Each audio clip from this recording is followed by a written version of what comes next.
Okay, back at it again. Week 8 or 9, depending on if you're following college or the pros, a little combination of it both. We're in early November, though. This weather's turning. It's getting cold. Time to play some real football. My main man, Stuckey, from the Action Network, one of the original creators and one of the greatest apps you'll ever see when it comes to gambling. And you can hear him on Big Bets on Campus. You can find him on Twitter, tweeting away. We got Maction midweek. Now we got normal NFL coming up. We're recording this before the Thursday night game, and obviously big college weekend, then Sunday NFL. Stuckey, what's cracking, bro? What's going on? It is, you said 8 or 9. It's week 9 or 10. Somehow it's already 9 or 10. Week 10 Okay, in I'm a college little football, off. which is crazy. I don't know how we've already got here. But yeah, it's an amazing weekend of football. Just college, there's a ton of marquee games from start to finish. Just look at the night. You got LSU, Alabama, and Washington, USC going head-to-head. And that's just one of the many great games that are on all day. And then Sunday, we have a treat. It's like, look, there's a ton of games with horrible – I think it could be up to 10 backup quarterbacks playing between tonight or between Thursday and Sunday. But there's 4 really good games starting at 9:30 in the morning on the East Coast. All the way through Sunday Night Football, back-to-back Chiefs, Dolphins, Ravens, Seahawks, Cowboys-Eagles, Bills-Bengals, all 15 hours with your backups and bad quarterback play mixed in. I'm sure some of those games will be intriguing, but just an awesome weekend of wall-to-wall football. I can't wait. Okay, before we dive into the National Football League, college is kind of taking shape. The Final Four, the original one came out yesterday with obviously Oregon and Washington tailing. And clearly because they're going to play each other. Ohio State and Michigan have to play each other. Jim McElwain, former Fresno State offensive coordinator. I wouldn't say caught red-handed. He's denying, but it's pretty clear when you look at his connection with Harbaugh, with our Marine. Thank you for your service, who's pretty dominant at stealing signs. Ultimately, I wish this story didn't exist because this is just an incredible college football season at the top. I think all these teams can win it. The problem is, I'm sure you saw the story, the Big Ten coaches call, and I don't blame the other coaches for being pissed off. You just have to wonder, a lot of these scandals, right, always are delayed. So we'll find out in a year what's going to happen to Michigan. They'll get a bowl ban or whatever. It does feel like there's going to be a lot of urgency to do something quick from the conference. And it's going to be fascinating how that, because I would say from a title contention perspective, most people would say Michigan's the best team right now. Mm-hmm. How do you think this shakes out? Yeah, I mean, the conference angle is the most interesting to me. The NCAA works so slow. Like they're like a local bureaucracy. They're fucking idiots. Yeah. So there's not going to be any impact from that perspective. And yeah, I mean, Michigan's the favorite in the Big Ten for a reason. Like next week, there's a line already out for the Penn. Like they're it's 5.5, 6-point favorites at Penn State, and they host Ohio State. And it'll be really fascinating to see. Ultimately, I don't think anything's going to come of it, and until it's too late and Harbaugh's gone, and then Michigan program will then take a hit. We saw this with USC for other reasons, Penn State for other reasons, Arizona State. We've seen this before, and then your program takes it. But everyone that was actually involved in it is gone. They get other jobs. Harbaugh's probably coaching the Raiders or the Bears, and he's out. So I don't think it'll end up having any impact on this year. But the conference angle, if like the other teams raise enough stink, I don't know. I'm not too in tune with the processes and timing there, but that's the only thing that's going to happen because the NCAA is not going to do anything in time before everyone's gone, and then it's a bowl ban, and then you have a couple. Yeah, I think the only question mark right now is because clearly if you're Michigan, whether they end up taking this away from you or not, you want to play this thing out and win the thing this year. Yeah. Now there could depending on the fervor from everyone else around the conference, do they force something to happen, fire him, I do, and I've always supported. I thought the Belichick thing was a little overrated, Spygate, even this at first. But the more you see how intense and the levels in which they were going, I saw some unnamed coaches, and they're right. Like, it's one thing to steal signs. It's another thing to literally know all of our plays are either run or pass. Like, this isn't even real football. And it's like, yeah, which sucks because like Harbaugh for all these years finally built up these last couple years what we hoped Michigan would become. And now it feels like it's all going to stop. And like you said, maybe he was inevitably going to go to the NFL anyway. But if he was just rattling, if he won this national championship, Georgia style, you'd be like, well, they could pay him 12, 13, $14 million a year. Maybe he just stays there and tries to win a couple. And now this feels like the last couple months of his Michigan tenure for sure. Yeah. My two main questions, and this will all eventually come out, I imagine, is one, like, from a betting perspective, I have no, like, it's very hard for me to rate Michigan, like how much of their success. Have you gambled on Michigan a lot over the last couple of years? Yeah, I mean, I bet against them twice this year and lost. So I was joking with a friend of mine who is an odds maker out in Las Vegas, and I was like, can I get a refund here for some of these bets when I faded Michigan? But so yeah, like how much of that influenced their results, and so that's very tough for me to gauge. So if, like, for now, I think I'm mainly just like staying away from Michigan games. But the other thing is, like, where did this idea come from? So like, how widespread is this? So we know that every team does this in some form or fashion, but are other teams sending guys? And like, did this come from another team? And like, is this actually more prevalent than we think, right? As far as like going to the lengths that Michigan did, how many of the other top programs are going to those lengths? I don't think anyone is being that extreme, but maybe they are. I mean, we didn't know about Michigan until just now. So that's something I'm curious about. Like, what are some of the other teams doing and to what extent? And then from a betting perspective, like, just for now, it's very difficult for me to gauge Michigan games because it's impossible to quantify what the actual totally impact is. Okay, a couple big games. Obviously, Clemson, who sucks relative to what they've been. Dabo's been pissed off playing Notre Dame. SC, who easily could have lost to the California Golden Bears last week. I mean, that running back had like 150 yards and 3 touchdowns 15 minutes into the game. I mean, their defense is even worse than I think the way we were hyping it up. And now they play Washington, probably, you could argue, the most explosive offense in all of college football. So it's just like, let's start with there. I mean, the line is not that big. I got Washington -3. I feel like, I don't know. I mean, obviously Caleb, they can score, but it feels like there's a chance. Is this a 60-40 type game? The total is 78, so that'll tell you all you need to know about this game. I got bad news for you, or if anyone cares what I think. I played both Clemson and USC after. I've done nothing but fade Clemson and USC except for that Utah game when you were right. Swore them off. I faded them last week against Cal again. Been fading Clemson for all year, but I took them both +3.5. I had to. I mean, my numbers just called for it. It's number one with Clemson. +3.5 at home against Notre Dame. I mean, they were +1.5 at home against Florida State 3 weeks ago, and should have won. And Dabo is right where they're not getting killed. I mean, they could have won a lot of these swing games. They could be 6-2 pretty. Yeah. They could be 8-0 if you like really like. They could have been Florida State. They lost in overtime. They lost to Miami in overtime. You know, they outgained NC State by about 300 yards. They held them to 180 yards, and lost that game by 7. So. Yeah, I mean, they've lost. Duke game, they got outplayed, but they did turn the ball over. They also were in the red zone, 50 times and kept fumbling it. They lead the nation in fumbles. Their defense is still really good. They have a running back that got hurt, and Will Shipley. I think that's a good thing. You get more Maffa, who's the better back. He's also the better pass blocker. The defense is still elite. Notre Dame, I mean, look, this is Notre Dame team that went on the road, got crushed by Louisville, should have lost at Duke. And now, I mean, this line is I just can't get here with this Clemson team. You also have to remember Notre Dame, they just lost their star tight end who was playing out of his mind, their leading receiver, Mitchell Evans. He's out for the season. He got hurt last week. That's a big loss for them. He was a security blanket for Sam Hartman. But this is just a classic buy low, sell high spot. I had to take the 3.5. At 3, it's Clemson or nothing.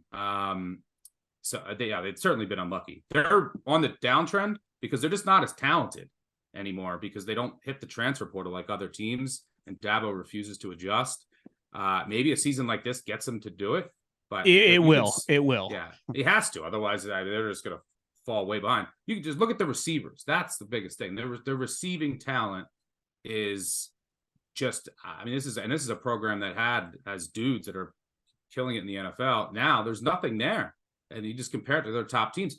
Florida State went out and got a guy from Michigan State who's going to get drafted in first or second round. He's killing it for them at receiver. Like it's crazy that they're not using it, and that's why they're taking a step back. But plus 3.5 against Notre Dame, have to take it. USC, I had to take it. I mean, I hated myself when I bet it, but this Washington team is kind of broken. If you look over the past month, they should have lost to Arizona State. If Arizona State had a kicker, and they have basically like a MAC kicker, they missed a couple field goals. Then instead of going up 6 with 8 minutes to go, they don't even trust their kicker to make a 30-yarder. They throw a 90-yard pick 6 in that game. Washington didn't even score an offensive touchdown. Then Washington almost like last week against Stanford. There's a couple problems going on with Washington. They can't run the ball. I mean, last week Arizona State, they ran it 13 times for 13 yards. Last week against Stanford, one of the worst rush defenses in the country, they ran it 27 times for 90 yards. Their interior offensive line is struggling. They've been reshuffling guys. Even their receivers, like the offense isn't clicking the same way it was during the season. You have 2 really good receivers, but McMillan, one of your other depth guys, they're hurt. And the defense has fallen off a cliff. Because you have injuries and they just don't have a lot of depth. They don't have the depth of Georgia. They don't have the depth of, Alabama. And they have their best defensive lineman, Tooley. He's been out for a month. He's huge. They have 3 or 4, Turner, Cam Fab, a couple other guys that are hurt at safety. So they're down to like 3rd string safeties that are playing. So the depth of that defense is taking a huge hit, and they can't really stop anyone. You go back to that Oregon, and they should have lost to Oregon at home. Oregon just went 0 for 3 on 4th downs, and then Washington had that last minute touchdown. But this is a team that's treading in the wrong direction. Are they going to score against, on this USC defense at will? Yes, of course. Everyone can. I mean, we'll take you, me, producers. We'll find, we'll just walk on the street and find the next 7 men, women, or children, and it doesn't matter. We'll put 11 together and we'll score. One saving grace for USC is that Washington does not run the ball at all, and they can't run it. So the USC pass D is like semi-respectable. They have some, decent pass rushers, and then they have some talented guys in the secondary. They can't tackle and they cannot play the run. Like, it doesn't matter who's running against them. And Jay Knott's a really good back for Cal. You saw him running wild. You saw Utah running wild. But Washington doesn't really run it. So, like, from a matchup standpoint, you might be able to get a couple stops just from your D-backs making plays or getting a sack, because Washington's just doesn't run it, and they can't when they do. But ultimately, I make this number just like I make this closer to a coin flip because Washington's trending in the wrong direction. I think they're a bit overrated. What would the narrative be if they actually lost to Oregon? If they actually lost to Arizona State, as they should have? Like, they'd be right in the conversation with USC. Is that their defense is overrated, and they can score. So I took the 3.5. Ultimately, what I think happens, I mean, this is a must-see TV game. It's just bad. Whoever has the ball last. So I'll take the 3.5 with the home team. Like, it's pretty clear once Washington pulled off.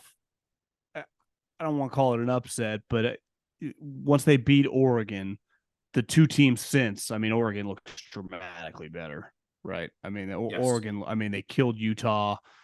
Beside like the first couple drives, they handled Washington State, who was playing pretty well at the time. I mean, Oregon looks fantastic. And I was watching a lot of that Stanford game. Stanford was like a drop pass away from potentially upsetting them kind of late in that game. So I'm with you there. Okay, let's get in the NFL. Oregon's a class of the Pac-12. Yeah. They're the most complete team. I mean, they could win the national championship. Like, to me, they could play with some people for sure. I mean, they're physical. Agreed. They got skill guys, team speed, their quarterback. More starts than any other. He's played more college games than any other player in college football history. Now it's skewed because you get the free year, but they have enough balance. Washington, I don't think has the balance or depth Oregon has the defense. They also have the running game with Bucky Irving. He might be the number 1 running back taken in next year's draft. So Oregon, I think, is the most complete team in the Pac-12. They're the team that has the best shot of winning the national title from that conference. My pig farmer quarterback came back to earth against Utah, but he played well when he needed to. It's football season, and you can now get almost anything you need for game day delivery with Uber Eats. What do we mean by almost? Can Uber Eats deliver foam fingers? No. But chicken fingers? Yes. Touchdown dances? No. Buttermilk ranches? Yes. Field goals? No. Grilling coals? Yes. Running backs? No. Ribs? Yes. Blitzes? No. Beers? Yes. Defense? No. Deodorant? Yes. Game-clinching turnovers? No. But pastry turnovers? You know the kind with delicious apple filling? Oh, yeah. Because that's groceries. And get those delivered with Uber Eats too, along with food from your favorite restaurants and other essentials. And the best part, you can get it all without missing a second of action on your TV. There you have it. Get almost anything for game day delivered with Uber Eats, official on-demand food delivery partner of the NFL. Order now. Alcohol in select markets. Product availability may vary by region. See app for details. Okay, before we get into your picks, the game that jumped out to me, and I know everyone, I'm sure you have stats of the interim coach, the first game wins. I think last year, was it Saturday against the Raiders? It happens. It's a tried and true formula. But I think this Raider team, it's pretty clear that when Mark Davis fired everybody on Tuesday, it'll come out over time. But I wonder if a big sticking point is Josh McDaniels was like Aiden O'Connell played in the one game. He got sacked like 75 times. Even Khalil Mack said, who had 6 sacks in the game, it wasn't all me. The guy was holding on to the ball. It was kind of easy.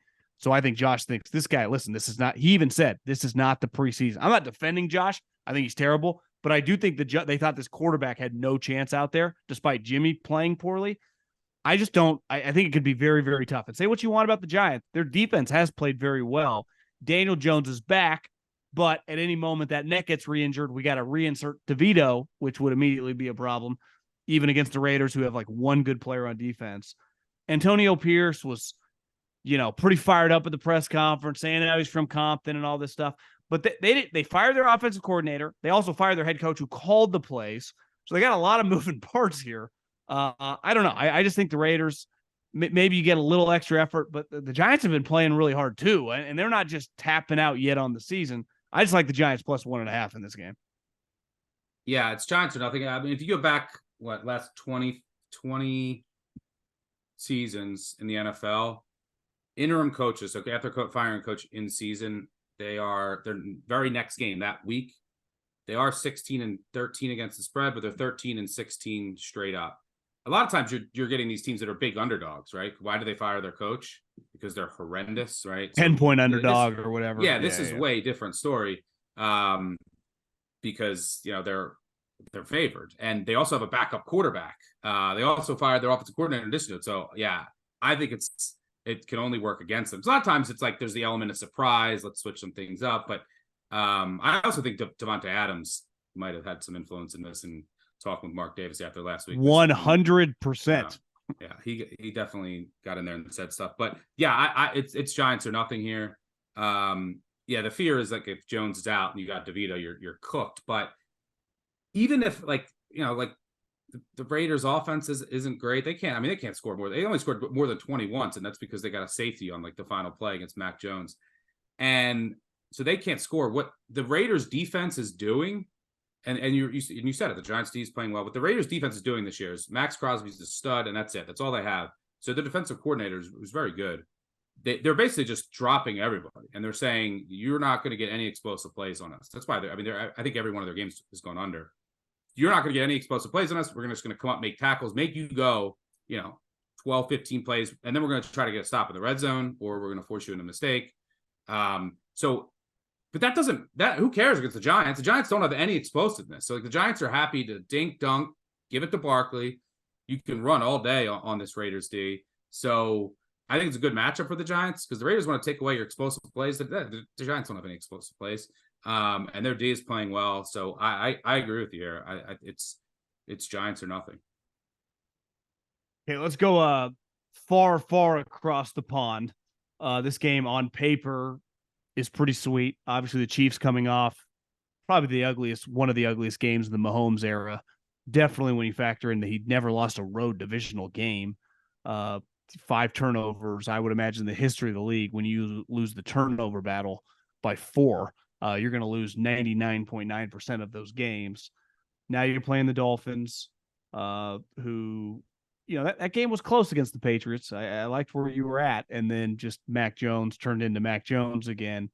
But I don't know. To me, these international morning games, when they're two even teams, it's pretty easy to me when you get the better team. But like we saw Jags, Bills, 2 teams are going to be in the playoffs. To me, they can be hard to figure out sometimes. The Dolphins they're already there. The Chiefs aren't going. Were they flying out today? I don't know. I don't feel great handicapping these when I got 2 teams that are going to win 11 to 13 games that fly at different times. Harbaugh went for the whole week, and he was outspoken that was a huge benefit. Now, he was playing the Titans at the time, who weren't playing as well as they did with Will Levis. But I don't know. I don't have a great feel for these morning international games. Yeah, this look. You factor that in at all? Like the Yeah, travel? of course. I look at the travel. We still don't have a huge data set. And different teams still are doing different things. So like, these are NFL teams. They're all looking into this. So I don't know if there's definitely one answer, but to me, like, the later you go, the worse it is. And from like just some of the stuff that I've read, but it's still up in the air. I don't know if it's a huge impact. But look, this is very similar to me. I mean, on the surface, look, the Dolphins, they're like always the shiny new toy. They beat 6 clowns on the year. There's 6 wins. I mean, they beat the Pats twice, and they were close games until the end. They beat the Giants with their entire backups. Panthers' entire secondary didn't play. The Broncos, before they fixed their defense, and then the Chargers in the opener, they won by 2. Like, that's who they did. No one with a winning record. And then they stepped up in class twice. They got blown out by the Eagles, blown out by the Bills. And then these are 2 top 5 offenses. The difference is, if you look metrically, the Chiefs have a top 5 defense as a whole. I mean, they held the Broncos last week to 3.5 yards per play. The Dolphins are outside the top 20. They're getting better. Fangio will get it figured out. They're just, the Chiefs' sum is better than their parts, and they're well coached. They know the scheme. The Dolphins' sum is not as good as their parts yet. Like, you're getting Ramsey back. It will be. Fangio, it's a very complex day. So they're still not there yet. Their defense still isn't great, and they played a laughable schedule. And you could see the issues on their defense whenever they've stepped up. And special teams, Chiefs top 5 special teams unit, Dolphins bottom 5. Their special teams are horrible. So special teams and defense, you get the edges of the Chiefs. But I could throw all that out. I mean, basically, I told you this in the Super Bowl last year against the Eagles. You have the best quarterback on the planet, and you can bet him to basically just win the game. I don't care what happens. If he loses, I'm going to take that opportunity every single time. If you go back and look, Patrick Mahomes in his career, he's 19, including the postseason, 19-6-1 against the spread as an underdog or favorite of a field goal or less. Whenever you just need him to win the game. So, like, I don't care what happens this entire game. I think what's going to play out, Chiefs will probably step up in the red zone. They might force Tua is more likely to make a key mistake. But no matter that's the best way. That's the best way to look at it. Just basically, I'm betting on this guy to win the game, like you would Peyton Manning or Tom Brady for 20 years. Yeah, to win this game. And anytime, the same thing was with Brady and Manning. Whenever you had them under a field goal as an underdog, free money. So you're going to lose a couple of these every once in a while. But I'm taking it. And look, the Dolphins are scoring like 80%. 80% of their red zone drives are ending in touchdowns. That's an insane pace. And they played horrible defenses with injuries for the most part. That there'll be some regression there. Chiefs are at 50. So, and this is a team that's usually leading the league around 70. So there could be some, red zone variance that works in the Chiefs' favor here. But it should be a good game. These are 2 of the best teams in the AFC. Chiefs a little better defense right now, a little better special teams. And you have the best quarterback on the planet. You're the lay 1. So, yeah, I'm not overthinking it. Okay, it was a cute little early story. They started, I think, 3-0. maybe it was 2-1, but they definitely were 3-1. Is Baker Mayfield like resurrecting his career? He had called Tampa, like, I want to come there. And he's really come back to earth. I think he looks fucking god awful these last several games. He looks just like a backup, like a guy that if you had to play a game, but the more and more he plays, he gets worse and worse. Playing the Texans, who I'd say had a pretty bad loss against the Carolina Panthers, but they're getting Tampa at home. Now Tampa's coming off a long week because they played last Thursday night. I just think this Tampa team is kind of like the Rams now with Stafford hurt. I'm just picking them to lose basically every week. Yeah, I like the Texans here at under a field goal. The Bucks are, who we thought they were. Denny Green voice. Legend. And look, the Bucks, what they do well is their run D is pretty good. Houston can't really run it this year at all. And the Texans have been, I think, better than expected. Stroud, still rookie's going to have some ups and downs. I think he'll play better at home. But they're 3-2 over their past 5. Their 2 losses came by 2 points. And the Bucs, what they're doing this year, they're blitzing as always under Todd Bowles. They're getting no pressure. And that's bad news against Stroud. Stroud under pressure this year, 87 dropbacks, no touchdowns, no interceptions, no big-time throws, 4 turnover-worthy plays, a 60 quarterback rating. When he has a clean pocket, 177 dropbacks, 9 touchdowns, 1 interception, 7 big-time throws, 1 turnover-worthy play, 110 quarterback rating. And this is what everyone knew in college, is that if he has a clean pocket, this guy's money, and he can make all the throws. Yeah. Little shaky when you could rattle him with pressure. He's also been good against the blitz when he knows the blitz is coming and he can just get rid of the ball quick.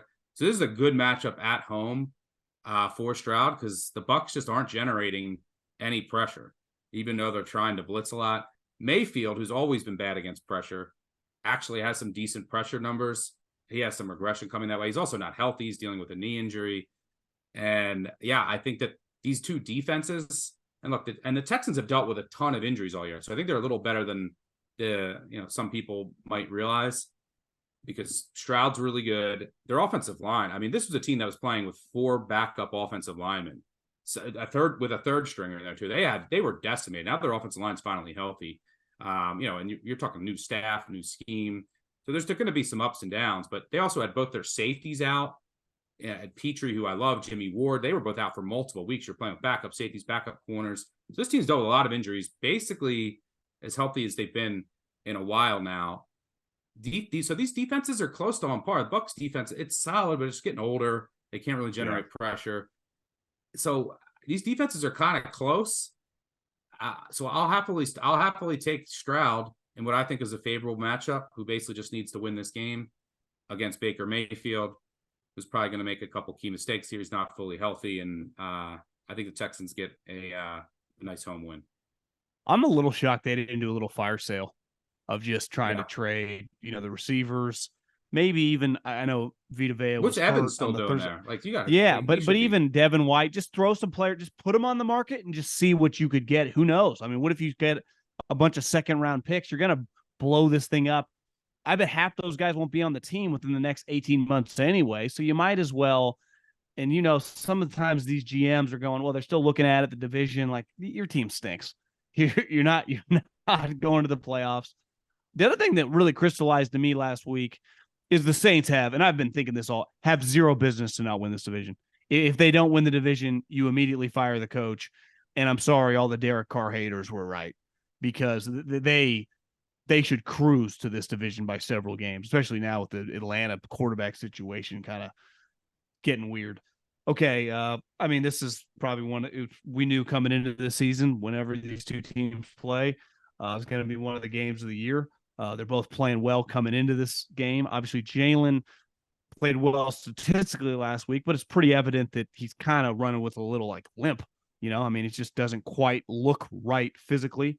But he's not one to he's not LeBron here bitching and moaning about his injury, so you never quite know what's going on. But the Eagles, talent-wise, with A.J. Brown, they look fucking unreal. Defensively, Reddick is playing like he's Nick Bosa or T.J. Watt right now, coming off the edge.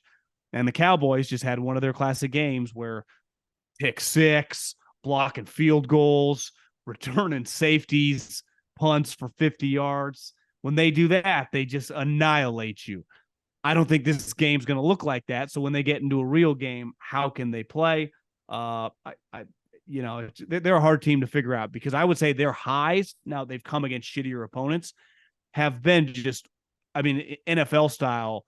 It looks like college. It's like when Ohio State or Michigan plays a Rutgers they destroy them. And then you get into these kind of like the last couple of years in these playoff games, they just don't look the same, right? Look at last year, the Tampa game. Now I understand Tampa was terrible, but you watch that Cowboy game, you're like, God, this team has a ceiling to like win the Super Bowl. And then you watch them the next week, it's like they can barely get first downs.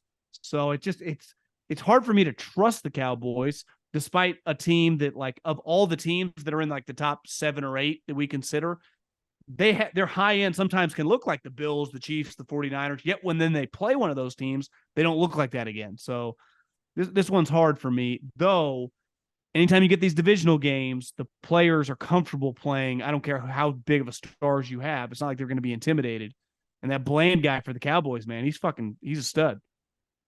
Yeah, and just to close the loop on that other point, I agree with you. The Saints and some of these NFC teams, like the Washington sold because they're like, oh, we have the Cowboys and Eagles, we can't catch them. But some of these other NFC teams, they got to just let the pipe dream go, even though they're in a bad division. I mean, Mike Evans could be a free agent, get something for him. But anyway, I like the Cowboys. I like the Cowboys plus 3. John, I got to tell you, this is a painful weekend for me. I just told you, I bet Clemson, USC, teams I've been clowning for years. The Cowboys, who I hate in these step-up games, they just seem soft in a way. But yeah, the divisional games, they're comfortable. Dak has owned the Eagles historically, and the home field advantage isn't as great, even though like it's going to be a raucous atmosphere. You're familiar with going there. You're familiar with playing in these loud stadiums, the venues where you're sleeping, where you're staying. So the home field advantage isn't great. But there's a lot of things that I like about the Cowboys. I was off this team after the 49ers game, and I told you this. Dak's not running. He's not moving. And I think that he was just afraid after his injury. Well, he is the past. He's played a lot better. He's played a lot better since. He's also, he's number 1 in the NFL in EPA over the past 3 weeks among all quarterbacks. He's running. Like he had 12, I think over the first 6 weeks, he had 11 rushing attempts total. Over the past 2, he's at 13, and he didn't even need to run the second half because they were blowing out the Rams. He's also moving a little bit more. But the play calling, I don't know what got into McCarthy, but and he talked about this, but over the past 2 weeks, they're using a lot more motion and they're throwing on first downs. And that's what they need to do. I mean, they were just running into walls on first down, so many first down runs, second down runs, but they finally are starting to throw on first downs, easy throws, getting the ball out quick. And that's how you have to beat the Eagles. You neutralize their pressure, you get the ball out quick pass, because their pass defense isn't any good. I mean, I have it rated 18 in the NFL, and they have no slot corner. So CeeDee Lamb's going to line up in the slot all day long. They have no one who can cover him. I mean, maybe you got to bring one of your wide corners in, but he should have a favorable matchup inside. So I love how this offense has evolved over the past few weeks. Something happened during the bye. Someone got to them because they're throwing on first downs. They're using a lot more motion, ghost motion. Their offensive line's also getting healthy.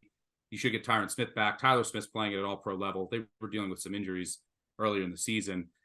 They still have a really good center and guard. Like their offensive line, when healthy, is right there with the Eagles.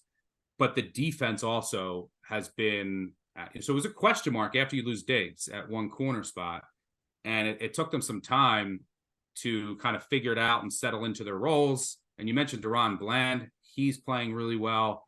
And this is a team that's going to play a lot of man coverage, which is there's a couple things that are scary about this with the Cowboys. Like I think that Dallas can have success on offense. Against an overrated Philly defense right now that's dealing with some injuries. I mean, look, this Eagles team, by the way, they have one loss, but they're 4-1 in one possession games, and they've had some turnover luck against the Vikings. The Pats, they were outgained by like 200 yards. They barely beat the Commanders twice. It hasn't been that pretty, and Hurts can't run the ball. So, like, that takes he has a hurt knee. They're not calling design runs. He can't take off as well. Against the Dallas pressure, that's massive. It also just takes an element out of the Philly offense that just makes them so much more dangerous. Now they're going to play a lot of man, the Cowboys. AJ Brown's been eating man up, so maybe he'll have 3 touchdowns again. But this Dallas defense is evolving. They've adjusted to life without Diggs. You even take a guy like Marquise Bell. This is a guy who's an undrafted free agent. If you go by PFF, he's the highest graded linebacker in the entire NFL. Small sample size, but he's playing extremely well. He's an upgrade over Leighton Vander Esch, who's hurt. So they've had some guys that have filled in. They figured out their roles. Their defense is playing really well. Their offense is actually throwing on first down. Dak's moving. So they look like a completely different team. I think the Eagles are a bit overrated. And they have the Hurts injury. You have the slot corner injury. You have a vulnerable pass D up in the middle of the field. So, I think that these two teams on a neutral field, if you gave them, the Eagles are probably tougher, but they're close. And home field advantage isn't 3 points, especially in a divisional game. I'm going to take the field goal here. I have a sneaky suspicion the Cowboys win this game and make the NFC East race a bit more interesting. Yeah, that would be, their biggest win in a long time. Especially it would feel like, God, do they have a chance to, especially now with home field, the Lions aren't dead. A couple other games, obviously the Bills at Cincinnati. Joe Burrow looked fantastic the other night. The Bills they needed a corner. And then the Monday night game, the Chargers, obviously the Bears fucking blow, but the Jets just playing the ugliest games imaginable. It's like, can they function with Zach Wilson? Now, I haven't checked on the weather Monday night. That game was a monsoon, but somehow the Jets win that. All of a sudden they're 5-3. That'd be one of the most incredible accomplishments to be a 5-3 team with that level of offense over, basically the entire season I've ever seen. Yeah, they want to ugly up games, which they've done. Like they stole that Eagles game. They stole that Giants game somehow. It's hard. The Eagles game, they got lucky. They should have the Eagles should have called run after run after run after run. And because the corners were out, they just kept forcing the pass. It's like, guys, you're up 14-3. Lean on these guys. These guys aren't built. They don't have Sam Adams and Tony Siragusa in there. They're built to stop the pass, even with their corners out. And the Eagles kind of played right in their hands, and then Jalen was off. Like that was a bad Eagles loss more than it was an impressive Jets win. Agreed. I would say the same with the Giants last week. You needed the Giants to is hurt. You're kicking field goals with them. You just go get 1 yard. And the Giants lost that game, even though they had negative 5 yards passing, whatever it was. So the Jets have certainly been lucky, but like the Chargers are a team that'll go outdoors and like lose this game. These are two competing forces. I'm probably staying away from that. Bills-Bengals, I think is a sneaky over. I know all these primetime games have been going under, but this total 48.5. I'll tell you that last year, these two teams were, they're supposed to meet before the Hamlin thing, and then they met in the playoffs. The totals in those games, in the playoffs, there was weather, were 48.5. Now, because of like the suppressed scoring, it's 48.5 again. But I'll tell you one thing.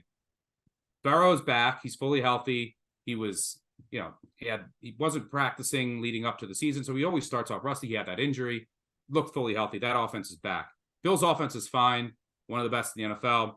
But I'll tell you, both those defenses are way down. If you look at the Bengals the past couple of weeks, might not show it on the scoreboard, but Seattle outgained them by almost 200 yards. They put up 400 yards of offense. They're just getting unlucky in the red zone. They had some turnovers. Last week, San Francisco had 460 yards. Yeah, like Purdy had nine explosive passes down of 20+ yards down the field. You had a McCaffrey fumble inside the 10. You had, Purdy when the defensive lineman catches the ball. Fluky things. This Bengals defense is way down from last year. You lost both your starting safeties. Their run defense is taking a step back. They don't have really any defensive line depth.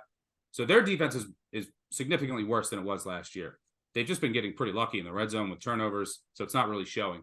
Bills defense, also significantly worse. This is one of the best defenses in the NFL last year. Now you're out Milano, Daquan Jones, your star corner, Trey White. They went out and got Rasul Douglas. It's better than Elam, their bust draft pick. But who knows if he's going to play? It's 1 week, and he's not going to fix your defense dramatically. So the Bills defense, way down. So these are two elite offenses still with defenses that are way more vulnerable. And with all this reduced scoring in the NFL, I think this number is too low. Then these two teams played last year. If they have these defenses, this total will be like 51, 52. I think it's a really good game. Bills historically have been good in these like revenge spots when they go on the road. They did it against the Chiefs. They want revenge from last year, but Bengals offense looks back. I think this is a nice, fun shootout to close things out on Sunday night. Well, the reality is if Mahomes is 1, these guys in some order, depending on how they're playing, are 2 and 3. And on any given week, they can be every bit as good as Patrick Mahomes. What Joe Burrow was last week was like, this guy's fucking beating anybody. He was, and Josh has had some games this year where you're like, holy shit, this guy's like Roethlisberger meets Elway. So it's Yeah. just They're also it's a very fun string. quarterback matchup. Yeah, and they seem to be in rhythm now. Once Burrow gets in his rhythm, and that's why when he's missed time before week 1, each of the past 3 seasons, and the Bengals have struggled mightily over the first 4 to 5 weeks. Burrow's 70% against the spread after week 6 in his career, and that's because he's missed time, takes him a while. He's also had some injuries, and then once he gets going, and he needs to be able to move a little bit, call his QB scrambles, move around, and then he can go through as he feels comfortable enough going through his progressions. Once he's in a rhythm, he's a tough guy to bet against. But Bills' revenge here, but look, both defenses are vulnerable. We've seen the Bills have been bottom 5 defense since their injuries. If you look from an advanced metric standpoint, this is a Bengals D there's some hidden issues. They go back to the Titans game. The Titans with Tannehill put up 410 yards and 27 points and beat the shit out of them. And these teams have been going up and down the field, just been getting turnovers the past few weeks. So it's hard for me to see how either one of these defenses gets a lot of stops. Yeah, I mean, we talked about it going to the Niner game. You're like, well, their offensive line is not great. Their running game's not. Joe Mixon looked like 3 years ago, Joe Mixon running over linebackers. And granted, they were off a bye. Their offensive line played pretty well in that game. So offensively, Higgins looked healthy. Obviously, Chase looked elite. I mean, those guys, it's like if their offense is going to play like this, I mean, they can win the Super Bowl. I obviously, like you said, the downfall of their defense, it just has to step up and just create turnovers or whatever because they're going to give up yards. But their offense can go toe-to-toe with clearly anybody in the league. Yeah, completely agree. And yeah, I did want to ask you about they're on a bye this week, but the Niners, I wanted to get your thoughts on Niners trading for Young because I actually liked it. I like the trade that you're a contender. Bosa is dominating on one end. You have Jackson and Farrell just getting blocked into oblivion. You're getting no other edge rush on the other side. And you're giving up a 3rd-round pick. Maybe you just rent him for a season. I think it's worth it, especially if you get a Super Bowl. And then plus, I mean, what are the Niners going to do? Draft another kicker with the 3rd round? But I actually like the move for the Niners as a contender. I don't know what the Bears are doing, but did you like that move? Well, I think they needed to add, like, so far their defense just hasn't been as physical over the last couple of weeks. And, people were talking about trading for a corner. Well, I think there's some question marks about Steve Wilkes right now. Just, the last several weeks, the defense has not been on the same page. And to me, trading for a corner, if D'Amico was your defensive coordinator, it's like, okay, plug and play, scheme, he'll figure it out. It can be very risky scheme-wise. You plug Chase Young in, it's like fucking 3rd and long, go rush, 1st and 10, they're running, be physical. It's a pretty easy plug-and-play position. Him and Bosa are buddies. They have had a ton of success with, like, major rehab projects, like Arden Key, Amenahu, other guys that, like, other teams didn't want become guys that got paid after. This guy does have pretty elite physical skills. I don't think he's ever going to be clearly, TJ Watt, even Nick Bosa, because he doesn't have the bend, but just for what they're looking for, yeah. I mean, they drafted Drake Jackson high. He's clearly not living up to it. Yeah. So yeah, they were just desperate, and especially the pay, right? You just wait, a 3rd-round pick. It's not even just a 3rd-round pick. It's a comp pick. So you're talking about a pick in the hundreds. So whether you rent him, maybe he likes it, you get him like a 1-year, $15 million deal to really try to get that big deal, prove you're healthy. Given what you had to pay, like, let's even acknowledge Sweat's a better player than Chase. Are they 60 pick difference player? They're both going into free agency, right? Yep.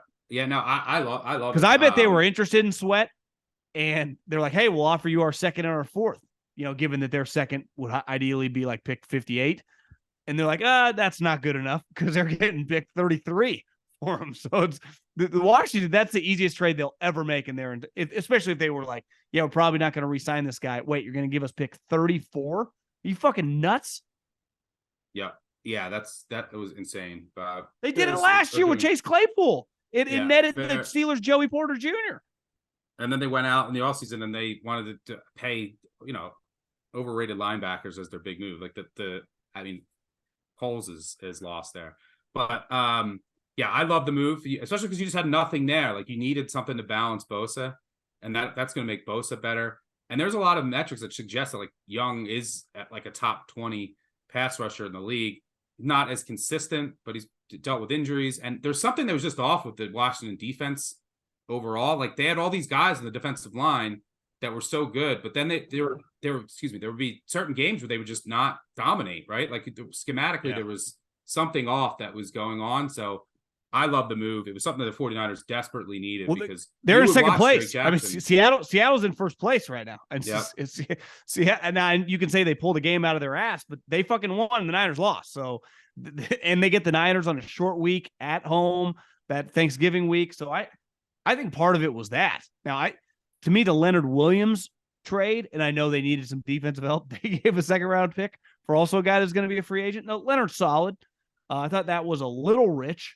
But one thing you say about John and Pete, they ain't scared, So I think that added some emphasis to the 49ers because they probably thought those guys might do something else, a day later. So I think they're just desperate's probably the wrong word, but they're definitely fucking leaking a lot of oil here.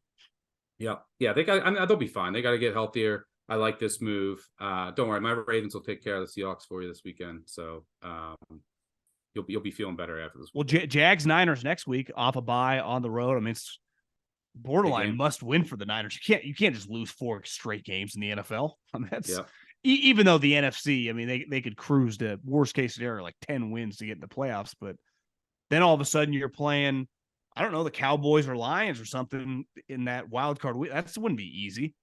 Say what you want about the Lions, they do just have a clear identity. If they want to run the ball, they hit play action passes. Their pass rush is really good. They're going to have a home game in the playoffs. Like, depending on who they play and where their seating is, I mean, more than likely they're going to be favored in that first game, right? Yeah. I guess it was Niners. I guess they could be a slight underdog. Yeah, the Lions, their secondary is still very questionable when they go up against elite passing attacks. And then you have to avoid the best. If you're a Lions fan, you want to go to the Super Bowl, you gotta have an indoor path. Jared Goff turns into an absolute pumpkin in any weather conditions. Yeah. I mean, it's bad. You could go back to that Baltimore game. He just gets rid of it. He is putting the ball into the ground. Looks like Tommy DeVito. So, but yeah, the Lions are frisky. Their offense is only going to get better with that offensive line. They have an identity. Their secondary is very weak. Like, it's hard for me to see them winning a Super Bowl because I don't know how they would stop any of the elite offensive attacks. Philly, Dallas, the Niners throwing the ball. Yeah, not like those, but they're definitely going to be frisky. And next week. If you're a Lions fan, you're rooting for Dallas because just Google your schedule. I mean, you got a lot of Bears, you got a lot of Joshua Dobbs. I mean, you got the 1 seed is not crazy. You're going to need the Eagles to lose some games, but just based on their schedule, it's pretty wide open. It's pretty easy. The Packers suck. You already beat them in Green Bay. I mean, to me, the Lions are a 12-win team. Now, can they win 14? I don't know, but it's definitely there to be had if they play well enough. And like you said, the road goes through Detroit. It's crazy to even say that out loud. You give yourself a chance. Agreed.